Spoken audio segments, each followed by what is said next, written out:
কৰ্মেৰ পবিত্ৰতা দেখে সৎকৰ্মকৰ্তা ইহলোক পৰলোক উভয় জগততেই পৰম আনন্দেৰে সুখী হইয়া থাকেন।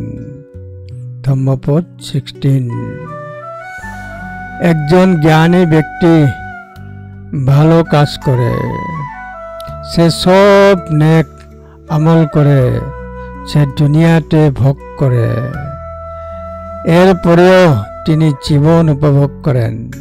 তার নেক আমলের পবিত্রতা দেখে সে খুশি হয়, তার আমলের কল্যাণ দেখে সে পরম আনন্দিত হয়।